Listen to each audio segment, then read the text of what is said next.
1585년 1월 23일 마마두크 워드와 그의 아내 우르술라이 사이에 첫 아기가 태어났다. 다행히 한 신부의 방문으로 그 아기는 요한나라는 이름으로 세례를 받았다. 그 가정의 6자녀 중에서 3명의 이름이 세례 대장에 기록되지 않았는데 요한나도 그 중 하나였다. 새 아이는 리폰 성공의 성당에서 세례를 받았다. 그것은 가톨릭에 대한 박해가 한창이던 당시에 거액의 벌금을 물어가며 가톨릭 교회를 다녀 파산할 수는 없었기 때문에 가장의 마마두크 워드가 내린 결단이었다. 요한나라는 이름으로 세례받은 그 아이가 바로 메리이다. 당국 영국에서는 견진 성사를 받을 때 새로운 이름을 택할 수 있었다. 그래서 요한나도 성모님께 대한 큰 사랑으로 메리라는 이름을 택한 것이다. 그러면 언제 견진 성사를 받았을까? 그 시기에 영국에는 가톨릭 주교가 한 사람도 없었기 때문에 스페인형 네덜란드의 생토메에 가서야 견진 성사를 받으리라고 추정된다. 워드가는 요크셔 백작 가문의 오래된 대지주였다. 요크셔 셔브 멀루이드에 있는 집은 유어강 인근 목장과 들판 사이에 있었다. 멀루이드는 그곳에서 가장 가까운 도시 리폰에서 10km, 요크에서 45km 떨어진 곳에 있다. 이 조용하고도 아름다운 마을이 메리 워드의 성품에 많은 영향을 끼쳤다. 양친에 대해서는 알려진 바가 별로 없다. 덕행이 뛰어나고 신앙이 충실한 그들은 종교 문제로 많이 시달렸다. 마마두크의 사랑하는 딸 메리는 다음과 같이 기술하였다. 나는 이 세상 어느 누구도 나의 아버지만큼 가난한 사람들을 사랑하고 온갖 공궁에서 고통당하는 이들과 아픔을 함께 나누는 사람을 본 적이 없다. 아버지의 뜨거운 열망은 그 집에 사는 모든 사람들이 교회의 자녀로 살고 죽는 것이었다. 메리의 어머니 우르술라 라이트는 요크셔의 오래된 귀족 가문이며 그녀도 남편처럼 자녀들과 하인들에게 언제나 사랑에 참 배려를 하였으며 집안에서 경솔한 말이나 행동을 용납하지 않았다. 메리는 평생 영국인으로 살았다. 메리가 8, 9세일 때 윌리엄 셰익스피어가 리차드 2세에서 작은 세계, 값진 돌, 은빛 찬란한 바다라고 표현한 아름다운 조국을 그녀는 사랑했다. 그러나 메리는 고향의 온화하고도 푸르른 세계가 그처럼 아름다웠지만 그곳에서의 삶은 매우 위험하다는 것을 어린 나이에 이미 감지하기 시작했다. 엘리자베스 1세 치세 중에 영국에서는 가톨릭에 대한 박해가 극심하였다. 더구나 집권 후에는 형법이 더욱 강화되어 성공회가 국교로 인정되었기 때문에 재속 사제들과 예수회 회원들은 많은 어려움을 겪게 되었다. 수많은 사제들이 신앙을 위해서 투옥되고 고문을 당했으며 자신의 생명까지도 바쳤다. 1581년에는 일반 가정에서 미사를 봉헌하는 것이 법적으로 금지되었고 헨리 8세 이후로 가톨릭은 더 이상 대성당을 소유할 수 없게 되었다. 1585년에는 예수의 회원이나 신학교 교수 신부, 그 외의 영국 국교를 받아들이지 않는 사람들에 대한 형법이 공포되었다. 영주들의 관할 지역에 신부를 머물게 하면 대역죄로, 피신 중인 신부를 숨겨주거나 도와주면 중죄로 처벌받았다. 엘리자베스 여왕 통치 기간 중에 교수형을 당한 신부가 127명, 그 가운데 94명은 사제직 때문에 혹은 신부가 되어 영국에 돌아왔다는 이유로 교수형을 받았다. 평신도 62명도 사형을 당했는데 그중 반이 사형당한 이유는 신부들을 숨겨주거나 보호해 주었기 때문이며 나머지 반은 국왕을 수익권자로 인정하는 수장령을 거부했거나 가톨릭 책자를 출판 보급했기 때문에 또는 가톨릭 교회로 다시 돌아갔기 때문이었다. 사방에 첩자들이 있었다. 따라서 가톨릭 신자들은 어디에서도 안전할 수 없었으며 늘 불안과 공포에 쌓여 살아야만 했다. 걷어들인 벌금의 3분의 1은 여왕에게, 3분의 1은 공공 비용으로 지출되었으며 3분의 1은 대역죄를 저지르지 않는 교회의 가난한 사람들에게 돌아갔다. 그렇게 경계가 상엄한 중에도 신부들은 멀리 떨어진 곳에 있는 귀족의 별장이나 도심에 있는 가정의 은신처를 구할 수 있었다. 그렇다고 해서 평신도들의 상황이 신부들보다 나았던 것은 아니었다. 1592년에서 1593년에 마마두크 워드는 부인이 주일날 성공의 미사에 참석하지 않았다는 이유로 40파운드의 벌금을 지불해야만 했다. 신앙을 증거하기 위해서 올곧고 용감하게 살다 죽은 수많은 사람들이 있다는 것은 영국 역사에서 칭송할 만한 일이다. 또한 영국 가톨릭 교회의 이처럼 위대하고도 암울했던 시기가 메리 워드의 전생에 많은 영향을 주었을 것임에 틀림없다. 1586년 메리가 1살 나던 때 하마터면 크게 다칠 뻔한 일이 있었다. 바로 그때 어머니가 예수여 내 아이를 지켜주소서라고 외쳤는데 메리는 금방 들은 그대로 예수라고 따라했다고 한다. 그것이 바로 메리가 처음으로 한 말이었다. 아우크스부르크 수녀원에 소장되어 있는 유화로 그린 생애의 첫째 그림에서 화가는 어린 메리가 꽃 한 송이를 들고 의자 옆에 서 있는 모습으로 표현했다. 메리가 예수라는 말을 그때 처음 어머니한테 들은 것은 분명히 아니었을 것이다. 아마도 아이는 부모가 매일 하는 기도 소리를 듣고 그 말마디에 이미 익숙해 있었을 것이다. 또한 이 말은 같은 해 3월 25일 신부들을 숨겨주었다는 이유로 요크에서 처형된 순교자 마거리 클리드로가 마지막으로 부르짖은 말이기도 하다. 메리는 총기 있는 아이였다. 그녀는 후에 나는 4살 때 사람을 분간하고 판별할 수 있었다고 기록하고 있다. 그는 어린 시절에 있었던 한 가지 작은 체험을 이야기했다. 마마두크 워드의 집에서는 아무도 욕은 물론 거룩한 이름을 함부로 부르거나 맹세해서는 안 되었다. 어느 날 메리는 친구와 함께 아버지 방에서 놀고 있었다. 그때 친구가 별 생각 없이 그리스도의 이름과 그리스도의 거룩한 상처로 라고 말하자 메리도 따라했다. 그리고는 아버지가 그 말을 듣고 자기를 더 사랑해 주기를 바라는 마음에서 따라한 것이라고 고백했다.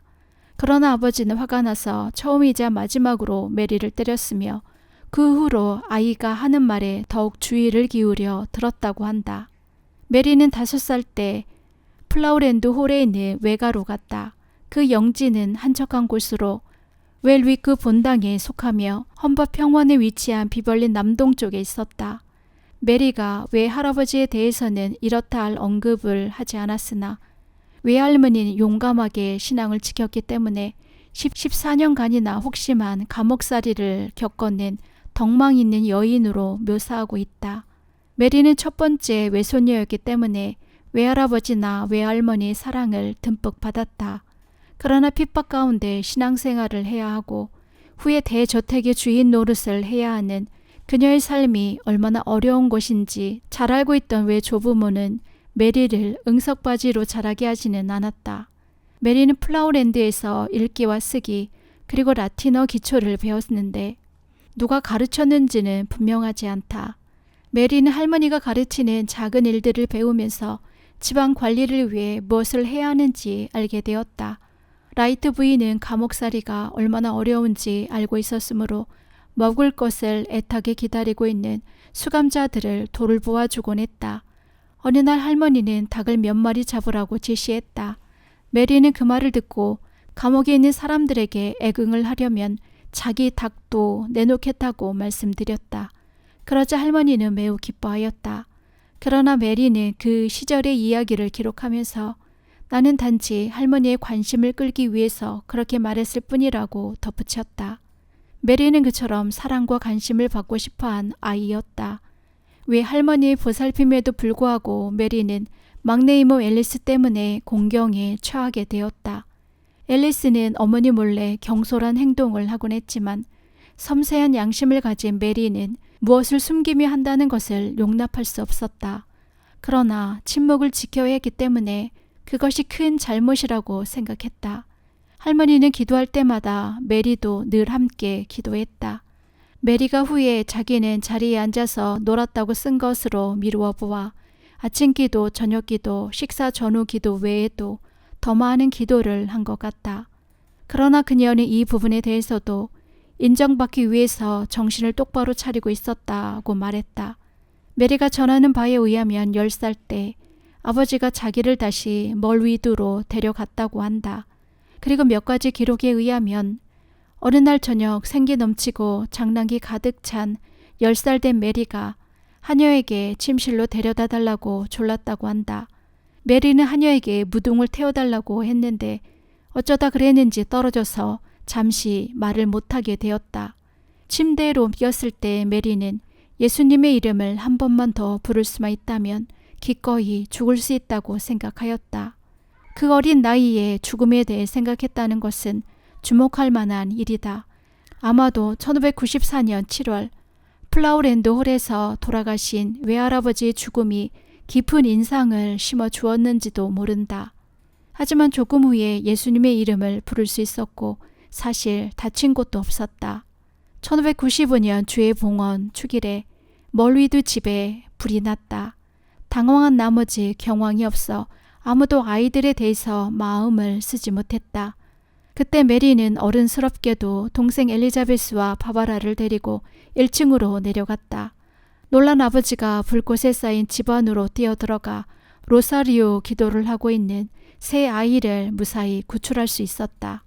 메리는 성모님의 전구로 자신과 동생들이 아무데도 다치지 않았다고 생각했다. 그 가족들은 그곳에서 가까운 친척집 뉴비 별장으로 갔는데 거기에는 마마두크 워드의 땅도 있었다. 그 무렵 메리에게 첫 번째 청혼이 들어왔다.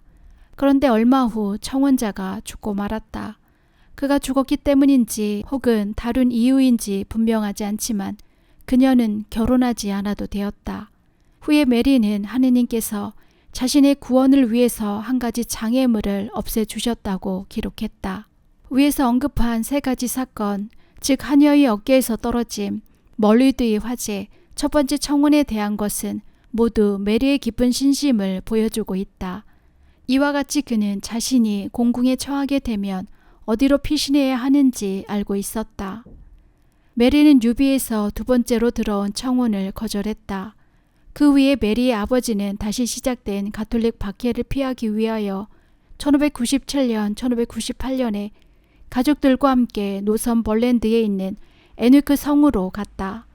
그러나 그는 체질이 약한 맏딸을 춥고 우물한 북부 지방에 두고 싶지 않았기 때문에 메리를 해워엘 별장에 살고 있는 캐서린 에딩턴 부인에게 데리고 갔다. 외가 쪽 친척인 이 부인도 신앙 때문에 가택 수색을 당하고 투옥된 적이 있었다. 요크셔의 매우 아름다운 마을 중 하나인 해워웰에서 메리는 첫 영성체를 준비하고 있었다. 그런데 어느 날 저녁 기사 한 사람이 문 앞에 와서 메리에게 아버지의 편지를 가져왔다고 하면서 건네주지는 않고 직접 읽어주겠다고 했다. 그 편지에서 아버지는 메리가 첫 영성체를 연기하고서라도 결혼하기를 바란다고 했다. 메리는 매우 당황하였다. 어떻게 아버지가 그럴 수 있을까? 그는 기도하면서 도움을 구했다. 메리는 에딩턴 부인에게 아버지 약점이 드러날까봐 차마 그 말을 할 수 없어 침묵을 지키며 눈물 자국이 난 것을 변명했다. 다음 기회에 첫 영성체를 하겠다고 결정하고 나니 갈등이 사라지고 마음이 한결 평화로워졌다. 그러나 곧 어머니에게서 그런 전가를 아버지가 보낸 사실이 없다는 말을 들었다. 해워엘에 머무르는 동안 에드링턴이라는 청년에게서 또 한 번 청혼이 들어왔다. 사실 메리는 결혼에 전혀 관심이 없는 것도 아니었다. 12살 이후에는 그 사람만큼 자기에게 깊은 인상을 준 사람이 없었다고 후에 기록하고 있는 것만 보아도 그렇다. 메리는 그 청혼에 마음이 몹시 흔들렸지만 응할 수는 없었다. 마마두크 워드도 딸에게 강요하지는 않았다. 다만 아직 적당한 신랑감을 찾아내지 못한 모양이라고 생각할 뿐이었다. 그는 메리를 다시 집으로 데리고 왔다. 그렇다면 메리가 번번이 청혼을 거절한 까닭은 무엇일까? 메리는 수도 생활에 대한 열망이 있었던 것보다 단지 결혼의 마음이 끌리지 않았기 때문에 거절했다라고 고백하고 있다. 그러면 15살 된 메리에게 어떤 일이 일어났을까? 그는 어린 시절에 대한 기록에서 다른 사람으로부터 받는 관심이나 사랑에 대한 열망에 관해서 2번 언급하고 있다. 메리가 15, 16세 때 다시 한번 그러한 갈망에 불탔던 때가 있었다. 나는 모든 사람의 관심을 끌고 싶었고 누구에게나 사랑을 받고 싶은 마음이 컸다. 그래서 행동하거나 말을 하거나 옷을 입을 때도 매우 겸손하려고 애썼고 경솔하게 화를 내는 일이 결코 없었다. 식별의 은혜로 메리는 자신의 성향을 잘 알 수 있었다. 그는 양심이 매우 섬세하고 예민했기 때문에 한동안 세심증에 시달리기도 했다. 사람들의 존경과 호의에 대한 강한 욕구가 본성 저변에 자리 잡고 있었던 것은 분명하다. 그러나 그런 욕구는 지금까지 살아오면서 가족의 보호를 받는 기간이 비교적 짧은 데서 온 것으로 보인다. 그 자신은 말한 적이 없지만 고향을 그리워한 것이 틀림없다. 메리의 양치는 기후가 춥고 음울한 노선벌랜드에 살고 있었기 때문에 그를 다시 요크셔의 동쪽 오스고비에 있는 친척 뱁도르프가로 보내줬다. 그곳은 요크에서 남동쪽으로 약 15km 떨어져 있는 곳이다. 그레이스 뱁도르프는 이미 신앙 때문에 신문을 받고 투옥당한 적이 있었다. 피신 중인 사제들은 뱁도르프가에서 언제나 안전한 은신처를 구할 수 있었다. 그곳의 하루 일과는 수도원과 같았으며 모든 것이 하느님께 대한 봉사와 연결되었다. 메리는 이러한 대가족 집안에서 성장했다. 그는 기후 때문에 다시 집을 옮겨야 했다. 그러나 후에 메리는 집을 옮기게 된 결정적인 이유가 다른 데 있었다고 생각했다. 양치는 메리가 가족과 멀리 떨어져 있으면 더 빨리 결혼할 마음이 생기리라고 여겼던 것 같다. 다시 작별해야 한다는 것이 처음에는 매우 어려웠을 것이다. 그러나 메리는 지난 일을 되돌아보며 그러한 어려움에서 조금씩 벗어나게 되었다고 말하고 있다. 메리가 뱁도르프가에서 외롭게 보낸 6년이라는 기간은 앞날을 위한 좋은 준비가 되었다. 그는 늙은 하녀에게서 수도원에 대한 이야기를 들었다. 하느님을 위해서만 존재하는 것, 그것이 바로 메리 자신이 추구하던 생활이 아니었던가. 그 후로 메리는 결코 다른 것을 생각하거나 소망한 적이 없었다. 그녀는 처음에 자신의 뜻을 표현하거나 혹은 수도원에 대해서 다른 사람에게 이러쿵저러쿵 물어보는 것을 주저했으며 훨씬 뒤에야 고의 신부에게 자신의 계획을 말하였다. 하느님의 부르심에 대한 내적인 확신이 그녀 안에 굳혀졌다. 메리는 독서를 즐겨했으며 종교 서적을 통하여 수덕적인 도움을 많이 받았다. 그는 크게 감동을 받은 나머지 하느님을 기쁘게 해드리기를 열렬히 원했다. 그런 표현이 그녀의 기록에 자주 나온다. 그녀는 순교자들에 관해서 많이 듣고 읽었다. 그래서 자신도 신앙을 증거하기 위해 생명 바치기를 갈망했다. 사실 메리가 하느님께 끊임없이 봉헌한 그의 일생 자체가 바로 순교였다. 메리가 뱁도르프가에서 지낸 시기는 수도 생활을 위한 준비 기간이라고 해도 과언이 아니다. 그는 하루 종일 기도했으며 다른 이들의 관심과 사랑을 얻으려고 하는 자신의 욕구를 올바로 다스리기 위해 겸손하게 행동하려고 노력했다. 그는 자신을 드러내기를 꺼리고 싫어했기 때문에 고해성사 보기를 어려워했다. 그러나 그는 비록 높은 계층의 귀족은 아니지만 오래된 젠틀리 계급 가문에 속한 자신의 신분에 대해 자랑스럽게 생각했다. 그는 하녀들과 함께 빗자루와 양동이를 들고 청소했으며 방문객들에게 하녀처럼 보이려 했고 겸손을 아주 값진 은총으로 생각했다. 대륙으로 건너가서 가장 엄격한 수도원에 입회하고자 하는 마음, 그리고 하느님께 자신을 부분적으로 바치는 것이 아니라 온전히 바쳐야 한다는 확신이 이 기간에 더욱 깊어졌다. 마침내 앞날에 대한 계획을 아버지께 말씀드릴 때가 왔다. 메리는 그레이스 뱁도르프에게 자신의 계획을 말하지 않았다. 그러나 메리가 청혼을 거절한 것과 경건한 신심생활을 하는 것을 보고 그레이스는 메리의 앞날을 확실히 알아차렸다. 그레이스가 그 사실을 메리의 아버지에게 알리자 아버지는 즉시 자신의 허락 없이는 영국을 떠날 수 없다고 못 박아 말했다. 메리는 아버지가 마음 아파할까봐 정면으로 맞서지는 않았지만 사랑하는 아버지를 다시 못 보게 된다 하더라도 플랑드르로 갈 결심을 확고히 했다. 친척과 친지들은 메리가 수도원에 들어가는 것보다는 가톨릭 가정을 이루는 것이 하느님의 마음에 더 들고 또 영국 교회를 위해서도 더 필요하다고 설득시키려고 했었다. 그러나 메리의 유일한 걱정은 몸이 약해서 수도원에서 자기를 내보내지 않을까 하는 것이었다. 메리가 자신의 상태를 곰곰이 생각하고 있을 때 다음과 같은 예수님의 말씀이 들려왔다. 먼저 하느님의 나라와 정의를 구하라. 그때 비로소 안도의 숨을 쉴 수 있었고 다른 어떤 것보다도 먼저 하느님의 뜻을 찾으며 하느님이 보살펴 주시리라는 확신 속에서 자유를 느꼈다. 바로 그 무렵 에드먼드 네빌이 청혼이 들어와서 메리는 가족들로부터 또 다른 압력을 받게 되었다. 그는 메리가 아닌 다른 여자와는 절대로 결혼하지 않겠다고 고집을 피웠다. 그러나 메리는 하느님 아버지 손에 자신을 완전히 맡길 뿐이었다. 1605년 10월 중순 마마듀크 워드는 런던으로 여행을 떠났다. 11월 5일 화약 음모 사건이 발각되었을 때 그는 여행 중이었다. 그가 국회의사당 폭발 계획에 가담했거나 혹은 사전에 그것을 알고 있었으리라는 혐의를 받게 된 것은 놀랄만한 일이 아니다. 처남인 존 라이트와 크리스토퍼 라이트 그리고 마르타의 남편인 토머스 퍼시가 화약 음모 사건의 주동인물이었다. 마마두크 워드도 11월 6일에 신문을 받았으나 곧 석방되었다. 도주하던 음모자들은 11월 8일에 체포되었고 존과 크리스토퍼는 사형을 당했다.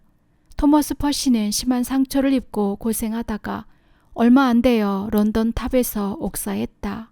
이런 사건이 일어났을 때 메리가 어디에 있었는지 알 수 없다. 그 후 메리는 영국 남부 홀본에 있는 볼드윈스 가든에서 아버지와 함께 지냈다. 메리의 아버지는 예수의 홀비트 신부의 도움을 받아 딸의 마음을 돌리려고 애썼다. 그의 신부가 아버지와 동조해서 자기 계획에 반대한다는 것이 메리로서는 예상 밖의 일이었다. 홀비트 신부는 메리에게 그녀가 이미 수련자라 하더라도 수도 생활을 계속하기보다는 오히려 수도원을 나와서 결혼함으로써 하느님께 더 큰 봉사를 할 수 있다고 설득했다.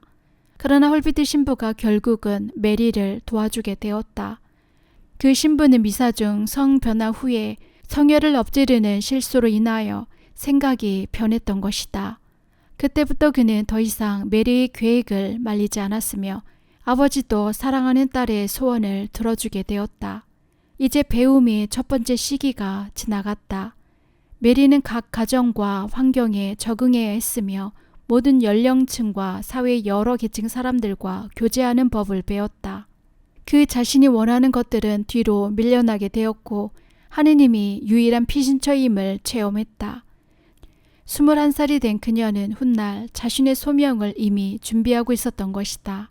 메리는 여러 가정의 안주인들에게서 집안 사람들과 주변 사람들을 위하여 여성이 할 수 있는 일이 무엇인지 또 앞으로 신앙을 위해서 짊어지게 될 책임이 얼마나 큰지 배우게 되었다. 그가 봉쇄 수도원에 입회하고자 한 것은 특별한 이유가 있어서라기보다는 성소에 대한 그 시대의 생각을 따랐을 뿐이었다. 나는 다른 사람들에게 아무 쓸모가 없었다. 내가 운둔 생활에서 더 큰 만족을 찾았을지라도 활동적인 삶이 나에게 가능하게 여겨졌다면 그것을 다른 어떤 것보다도 높이 평가했을 테지만 하느님께서 내 뜻과 반대되는 다른 길로 나를 부르실 때까지 나는 한 번도 활동적인 삶을 생각해 본 적이 없었다. 그 당시 가톨릭 신자가 영국을 떠나기 위해 여권을 받는다는 것은 쉬운 일이 아니었기 때문에 메리는 캐서린 베틀린 부인의 딸로 가장하여 여권을 만들었다. 이 부인은 성 토마스 무어의 증손녀로 켄트 영지에 살고 있었는데 대륙에는 이런 형식의 딸이 여러 명이 있었다.